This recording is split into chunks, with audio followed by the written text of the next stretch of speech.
जय श्री कृष्ण सभी महान भावों को। आशा करता हूँ सब बहुत अच्छे होंगे।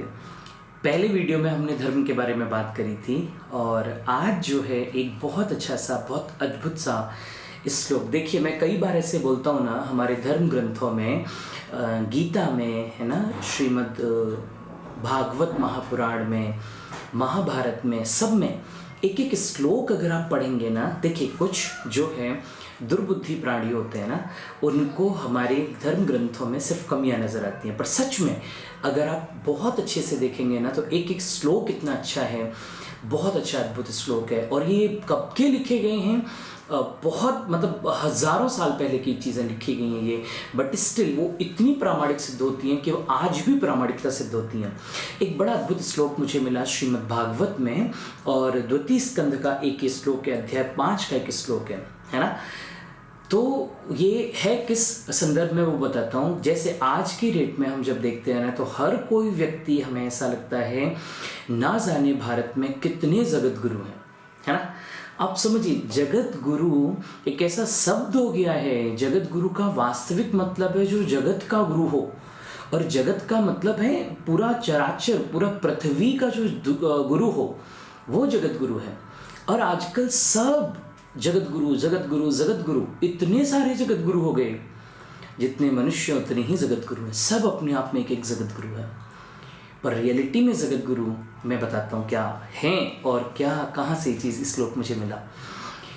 द्वितीय स्कंद में जब नारद जी ब्रह्मा जी से पूछते हैं सृष्टि के बारे में, तो जब नारद जी ब्रह्मा जी के पास आते हैं तो उन्हें लगता है कि भगवान ब्रह्मा ने ही, विधाता ने ही सारी सृष्टि रची है, और वो वहाँ से सृष्टि के रचना के बारे में पूछते हैं कि सृष्टि की रचना कैसे हुई है। तो वो ब्रह्मा जी को ही जगत गुरु कह के संबोधित करते हैं कि आप भगवान हैं और आपने ही सारी संसार रचा है। तो ये कैसे रचा है आपने, और क्या आपकी पावर है। तो ब्रह्मा जी वहाँ पर क्या बोलते हैं, सुनना ज़रा। ब्रह्मा जी के श्लोक बोलते हैं, तस्मै नमो भगवते। द्वितीय स्कंद का अध्याय 5 का ये है। और मैंने आपको पहले भी कहा था कि मैं एक एक श्लोक, एक एक बात ऐसी बोलूँगा जो बहुत ऑथेंटिक होगी, जो पूरी प्रमाणिकता से होगी, और मैं श्लोक, संदर्भ, रेफरेंसेस के साथ में, शायद अगर ये हमारे बहुत सारे कथाचार्य, भागवताचार्य हमारे बोलने लग जाएं तो शायद हम समझ पाए रियलिटी में। क्यों नहीं समझ पाते? क्योंकि कोई वो चीज़ कोट नहीं करता। समझना, तस्मै नमो भगवते वासुदेवाय धीमहि यन्मायया दुर्जया माम वदन्ति जगद्गुरु। कितना अद्भुत श्लोक है। तस्मै नमो भगवते वासुदेवाय धीमहि, मैं भगवान वासुदेव श्री कृष्ण को प्रणाम करता हूँ। यन्मायया, जिनकी माया से, दुर्जया, दुर्जय मतलब दुर्जय माया जो है, माम वदन्ति जगद्गुरुम, मुझे जगद्गुरु कहते हैं। तो क्या बोलते हैं, मैं उन भगवान वासुदेव की वंदना करता हूँ, ध्यान करता हूँ, जिनकी दुर्जय माया से मोहित होकर लोग मुझे जगत गुरु कहते हैं। ये कौन बोल रहे हैं? ब्रह्मा जी बोल रहे हैं। मतलब आप विचार, एक छोटी सी कल्पना करके देखिए, जो विधाता हैं, जिन्होंने हर व्यक्ति को उसके कर्म के अनुसार जन्म दिया, वर्ण दिया, हर कर्म के अनुसार वो जड़ बना, चेतन बना, स्थावर जंगम जो भी बना, वो जो पूरी सृष्टि का नियंता, वो विधाता। और वो क्या बोलते हैं कि लोग मुझे जगत गुरु कहते हैं, ऐसा बोलते हैं। वो खुद जानते हैं, वो खुद को जगत गुरु कहलवाना पसंद नहीं करते। वो तो क्या बोलते हैं, किस तरह, श्रीमद् भागवत का बोल रहा हूँ मैं, किस तरह अल्पज्ञानी व्यक्ति श्री भगवान की भ्रामक शक्ति द्वारा, माया के द्वारा, भ्रामक शक्ति द्वारा मोहित होकर हर एक को अपनी सनक के मुताबिक, समझ रहे हैं कि आप, मैं क्या बोलना चाह रहा हूँ, हर व्यक्ति अपनी बुद्धि के अनुसार, जितनी उसकी सूक्ष्म बुद्धि है, जितनी उसके पास में बुद्धि है, उस बुद्धि सनक के अनुसार हर व्यक्ति को ईश्वर मान लेते हैं।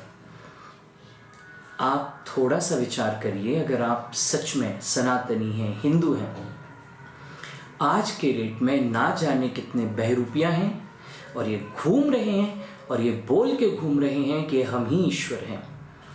लोग ऐसे भी हैं यहाँ पर जो अपनी तस्वीरें हैं, उन तस्वीरों में खुद को भोग लगवाते हैं, माला चढ़वाते हैं, पता नहीं क्या क्या। उनको भगवान राम, भगवान कृष्ण में बुराइयां नज़र आती हैं और खुद को भगवान की तरह ट्रीट करते हैं वो लोग। और यहाँ पे एक विडंबना देखिए, एक आयरनी यहाँ पर देखिए, कितनी अजीब सी बात लगती है ये चीज़।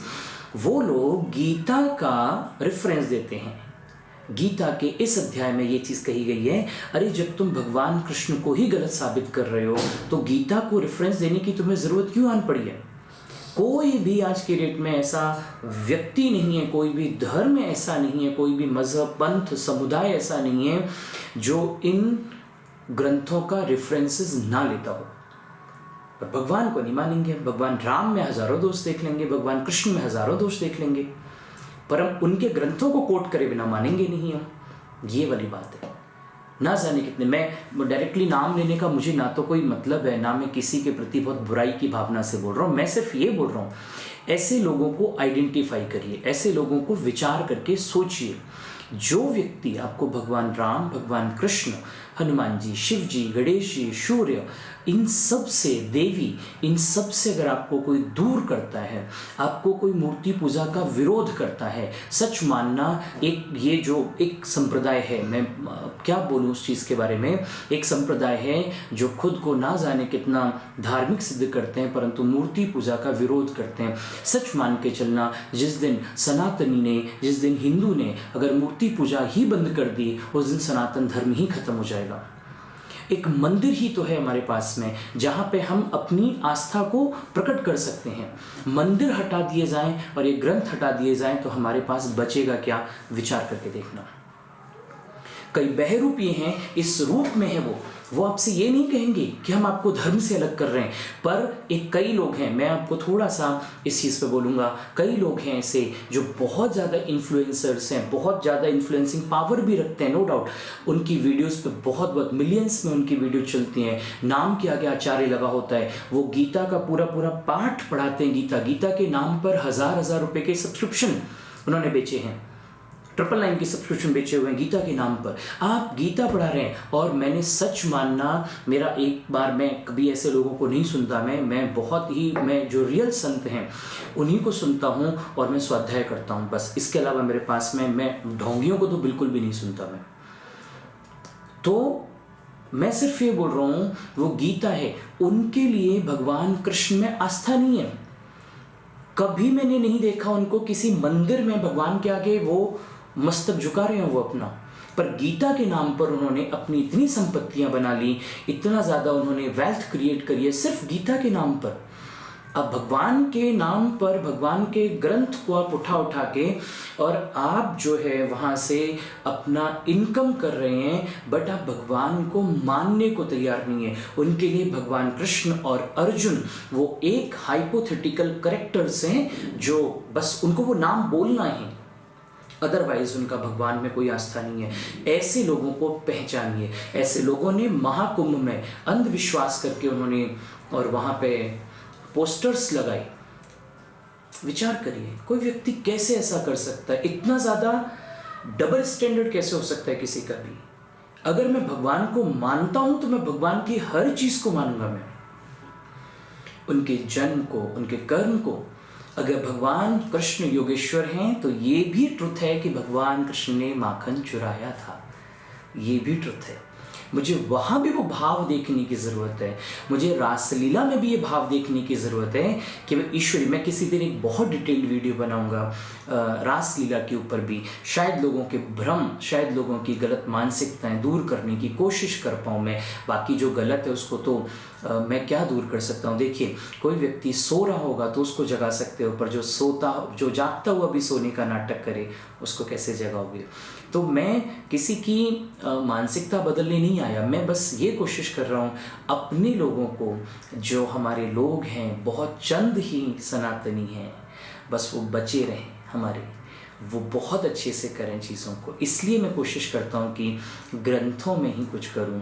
हालांकि मैं बहुत कोशिश करता हूँ कि वीडियो बहुत क्रिस्प रखूँ, बट सच मानना मन के बहुत सारे भाव होते हैं जब मैं अलग अलग जगह से वीडियोस देखता हूँ और हमारे धर्म की हम हानि होते देखते हैं, क्षति होते देखते हैं। ऑलरेडी बहुत क्षति पहुँचाई गई है हमारे धर्म को, हमारी किताबों को, हमारे ग्रंथों को। या तो हमसे दूर कर दिया गया, या उनको जला दिया गया, या हमारे दिमाग में ऐसी विकृतियाँ पैदा करी गई कि हम अपनी चीज़ों से दूर होते चले गए।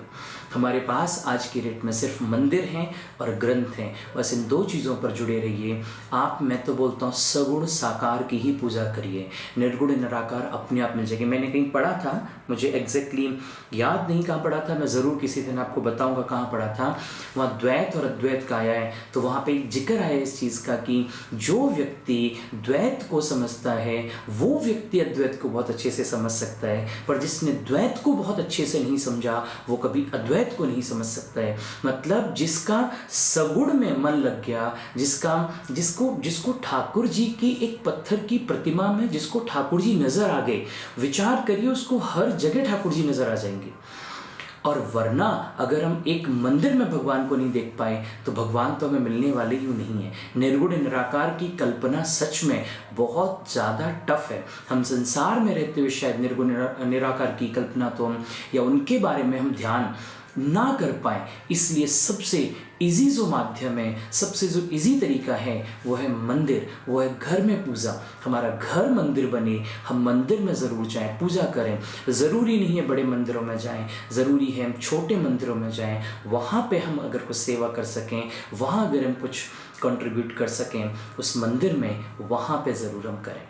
बहुत सारे विधर्मी लोग हैं जो हमें दूर करने में लगे हुए हैं। हम कैसे भी करके अपनी मंदिरों से दूर हो जाएं और अपने ग्रंथों से दूर हो जाएं। मंदिर दूर, ग्रंथ दूर, हमारा खत्म। ऐसे लोगों को पहचानिए, इन लोगों को अलग करिए।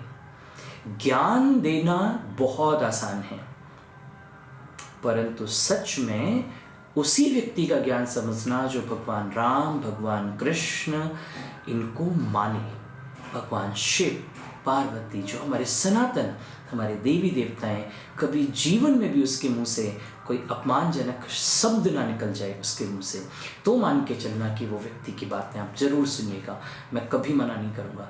पर जो व्यक्ति की आस्था नहीं है और वो गीता के नाम पर अगर ज्ञान देता है आपको, तो सच मानना वो धूर्त ही व्यक्ति है, बाकी इसके अलावा कुछ भी नहीं। इन्फ्लुएंसिंग पावर तो किसी के पास भी हो सकती है। इन्फ्लुएंसिंग पावर तो रावण के पास में बहुत थी। रावण से ज़्यादा इन्फ्लुएंस करने वाला शायद कोई नहीं था। वो देवताओं को भी इन्फ्लुएंस करता था, प्रभाव डालता था। जब ऐसे बोलते हैं जब रावण चलता था तो धरती हिलती थी।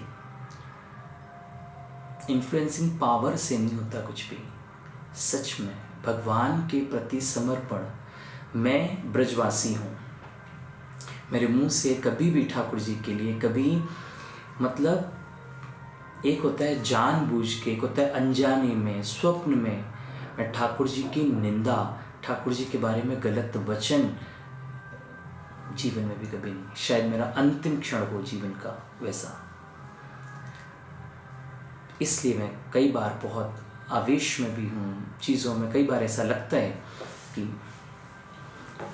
एनीवे, तो मैं सिर्फ आपको ये बता रहा हूँ कि समाज में बहुत सारे जो ढोंगी हैं, प्लीज़ उनको आइडेंटिफाई करिए। तो जगत गुरु बन के बहुत सारे लोग घूम। अब विचार करिए, जो एक बहुत छोटा सा आश्रम संभाल रहे हैं, कोई बहुत छोटे 10, 500, 200, 1000 लोगों की गैदरिंग है, वो 1000 लोग किसी को जगत गुरु मान रहे हैं, है ना। और वहाँ विधाता ब्रह्मा वो क्या बोल रहे हैं कि नहीं नहीं, मैं जगत गुरु नहीं हूँ। लोग मुझे जगत गुरु मानते हैं, वो गलत है, मैं जगत गुरु नहीं हूँ। अब देखिए अगले श्लोक में, मैं दोबारा से श्लोक पे कंटिन्यूटी में करता हूँ। तस्मै नमो भगवते वासुदेवाय धीमहि यन्मायया दुर्जया मां वदन्ति जगद्गुरुम्। अगला श्लोक क्या है इसका? विलज्जमानिया यस्य स्थातुम् इच्छापथे अमुया विमोहिया विकथन्ते ममाहमिति दुर्धिया। क्या बोलते हैं? यह माया उनकी आंखों के सामने ठहरती नहीं है। ईश्वर की, भगवान के सामने माया नहीं ठहरती। भगवान की शक्ति है माया, आप भगवान की बनाई हुई माया है ना। तो भगवान जो है वो उनके मालिक हैं वो, तो मालिक के सामने माया नहीं ठहरती है। बट माया हमें अफेक्ट करती है, जितने भी चराचर जगत के लोग हैं हमें अफेक्ट करती है। यह माया उनकी आंखों के सामने ठहरती नहीं है, झेंप कर दूर ही भाग जाती है, परंतु संसार के अज्ञानी जन इससे मोहित होकर के यह मैं हूँ इस प्रकार बकते रहते हैं। विकथंती का मतलब होता है बकते रहते हैं। इस प्रकार से मैं हूँ मेरा है, ये भगवान है, इस तरीके से एक एक आप श्लोक समझिए। एक श्लोक अगर आप समझेंगे आपको लगेगा ये सच में आज की बात हो रही है। क्या ऐसा सच में नहीं होता है कि एक छोटे से लोगों का समुदाय और किसी को ईश्वर मान लेता है, जगत गुरु मान लेता है, पता नहीं क्या क्या। विचार करके देखिएगा, ये ब्रह्मा जी बोल रहे हैं ये ऐसा है ना। तो इसी से मिलता जुलता एक और फिर ब्रह्मा जी पीछे के श्लोक में क्या बोलते हैं, एक और बड़ा अच्छा सा अद्भुत श्लोक है। ये स्वरोचिषा विश्वम रोचितम रोचयाम्यहम यथा अर्को अग्निर्यथा सोमो यथ इक्ष ग्रह तारका। जिस तरह से सूर्य जो है वो मेन प्रकाश का सोर्स है, तारे चमकते जरूर हैं पर तारे अपने प्रकाश से नहीं चमकते, वो सूर्य के प्रकाश से ही चमकते हैं। उसी प्रकार ब्रह्मा जी क्या बोल रहे हैं, उसी प्रकार मैंने सृष्टि बनाई है, मैं सृष्टि को बना रहा हूँ, मैं उसको उत्पादन उसका कर रहा हूँ। अगर मैं तो इसके ऐसा लगता है कि मैं कर रहा हूँ, पर वास्तविकता में मैं नहीं कर रहा हूँ। मेरे पीछे सर्वनियंता ठाकुर जी हैं, मेरे पीछे सर्वनियंता श्री सर्वेश्वर हैं, श्री भगवान हैं मेरे पीछे। जैसे सूर्य जो है वो वास्तविक सोर्स है रोशनी का, प्रकाश का, लेकिन ऐसा लगता है कि तारे चमक रहे हैं, चंद्रमा चमक रहा है, पर वास्तविकता में चंद्रमा और तारे के पीछे सूर्य का प्रकाश है। ऐसा ब्रह्मा जी बोल रहे हैं। ऐसा ही सेम एक श्लोक आया हुआ है श्रीमद् भगवद गीता में। श्रीमद् भगवद गीता के अध्याय 3 में एक श्लोक है, प्रकृति क्रियमाणानि गुणे कर्माणि सर्वशः अहंकार विमूढ़ात्मा कर्ता अहमिति मन्यते। कर्ता अहम इति मन्यते। आप जब इसका संधि विच्छेद करेंगे तो कर्ता अहम इति मन्यते। प्रकृति क्रियमाणानि गुणे कर्माणि सर्वशः, है ना। कर्माणि मतलब संपूर्ण कर्म जो है, सर्वशः सर्व प्रकार से प्रकृति के अधिभूत होते हैं, है ना। बहुत अद्भुत श्लोक है, कोशिश करता हूँ थोड़ा सा समझ पाए।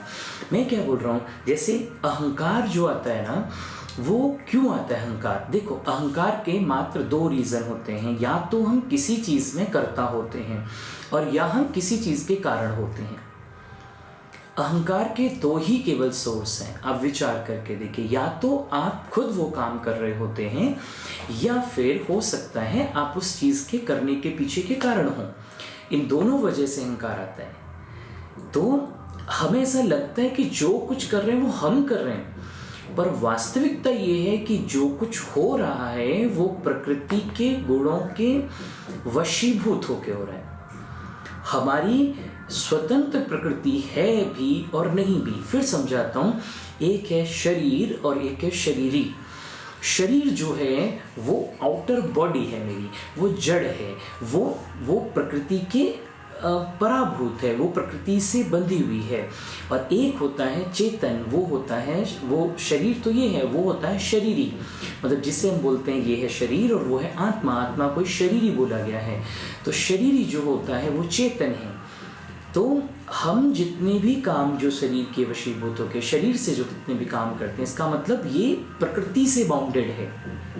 मेरी बात समझ रहे होगे। शरीर और शरीरी, आत्मा जो है वो परमात्मा का रूप है, वो प्रकृति से बाउंडेड नहीं है। It is not affected by the natural law. प्रकृति के नियमों से बंधी हुई नहीं है वो। लेकिन जो शरीर है हमारा, मन, बुद्धि, चित्त, अहंकार, 5 ज्ञानेंद्रियाँ, 5 कर्मेंद्रियाँ, ये जितनी भी चीज़ें हैं हमारी, 5 महाभूत, है ना। कौन कौन से 24 तत्व हैं, कौन कौन से तत्व हैं? 5 महाभूतें, 5 कर्मेंद्रियां, 5 ज्ञानेंद्रियां, मन बुद्धि चित्त अहंकार, इन चीज़ों के वशीभूत हमारा शरीर है। तो हम प्रकृति के परवश हैं, हम स्वतंत्र नहीं हैं, हम परतंत्र हैं। किसके परतंत्र हैं? प्रकृति के परतंत्र हैं। प्रकृति हमसे काम करवाती है। और गीता में तो देखो हम कितना गलत डेफिनेशन सोचते हैं। कर्म करने का मतलब जो है हम समझते हैं कि हम जॉब कर रहे हैं कहीं पे भी, कहीं कुछ ऐसा काम कर रहे हैं, उसको अपन कर्म बोलते हैं। नहीं, गीता ये नहीं बोलती। गीता जी के अनुसार क्या होता है, हमारा क्रिया करना अथवा क्रिया न करना दोनों ही कर्म के अंतर्गत है। अगर मैं क्रिया करता हूँ वो भी कर्म है, और मैं क्रिया अगर नहीं कर रहा हूँ तो वो भी कर्म के ही अंतर्गत आएगा। मेरा दोनों कर्म है। तो ये मेरा करना या ना करना प्रकृति के वशीभूत है। तो जितने भी काम हैं वो सब प्रकृति करवाती है। परंतु हमें क्या लगता है, देखो एक बहुत अच्छी सी बात बताता हूँ। कई बार मन में अहम अगर बहुत ज़्यादा आने लगे, और कई बार ऐसा होने लगे कि ऐसा महसूस होने लगे कि ये सारे काम तो मैंने किए हैं, और आज की डेट में व्यक्ति का यही हाल है कि उसको सबको ये लगता है कि ये मेरी वजह से दुनिया चल रही है। एक बहुत छोटी सी कहानी आपने सुनी होगी ना, ट्रेन के नीचे अगर एक कुत्ता आता है तो उसको, ट्रेन चलती है तो उसको ये महसूस होता है कि ट्रेन मेरी वजह से चल रही है। तो उसका भ्रम टूटता है जब वो रुक जाता है और ट्रेन चलती ही रहती है। तो मेरा मतलब यह है कि जब बहुत अहम आने लगे तब एक बात सोच के देखना कि आपने कुछ नहीं किया। वास्तविकता में तो सारी सिचुएशंस, सारी परिस्थितियाँ, सारे लोग जो आपको मिलते चले गए उसकी वजह से हुआ है। सक्सेसफुल कोई भी व्यक्ति, विचार करो, जब तक परिस्थितियाँ नहीं होंगी, जब तक आपको वैसे लोग ना मिलें, जब तक आपको सपोर्टिव लोग नहीं मिलेंगे, जब तक आपकी चीज़ें फेवरेबल नहीं बनेंगी, तब तक क्या सक्सेस मिलती है? नहीं मिलती ना। तो अहंकार हम इस बात का पालें कि मैंने सब कुछ किया है, रियलिटी में हमने नहीं किया। ईश्वर ने, इससे अहम चला जाता है हमारा। आप विचार ये करके देखिएगा, जो कुछ हमने किया क्या उसमें सिचुएशंस फेवरेबल नहीं थी? क्या किसी ने हमारी मदद नहीं करी थी उस जगह पे? अगर कोई मदद नहीं करता, चाहे वो पेरेंट्स हों, चाहे दोस्त हों, चाहे कोई गुरु मिल जाए, चाहे कोई भी मिल जाए, चाहे हमारी सिचुएशंस फेवर करें, कोई तो हमें रहने के लिए जगह देगा, कोई तो हमें खाने के लिए देगा, कोई तो हमारे लिए बुक्स अवेलेबल करवाएगा, कोई हमें कुछ भी अवेलेबल करवाएगा, कोई कोचिंग में एडमिशन करवाएगा, तब हम जाकर कुछ पढ़ेंगे ना। तो कहीं ना कहीं प्रकृति का बहुत बड़ा रोल होता है। तो प्रकृति क्रियमाणानि गुणे कर्माणि सर्वशः अहंकार विमूढ़ात्मा करताहमिति मन्यते। सबको ऐसा लगता है प्रकृति के गुणों के वशीभूत होते हैं, प्रकृति हमसे काम करवाती है और हमें लगता है काम हमने किया है। तो वो अहंकार के वशीभूत होके सब ये बोलते हैं कि मैंने किया है, मैंने किया है, मैंने किया है। तो ये एक बहुत छोटी सी बात थी, मुझे बड़े अद्भुत श्लोक के लगते हैं। कोशिश करता हूँ, हालांकि मैं भी बहुत ये तो नहीं बोलूँगा कि बहुत ज़्यादा मैं आपको ज्ञान देने के काबिल तो नहीं हूँ, बट हाँ, हर श्लोक का मैं कोशिश करूँगा कि आपको अर्थ समझा के, उसकी बात समझा के, और तब अपन चीज़ों को करें। मिलेंगे अपन अगली वीडियो में, तब तक के लिए जय श्री कृष्ण।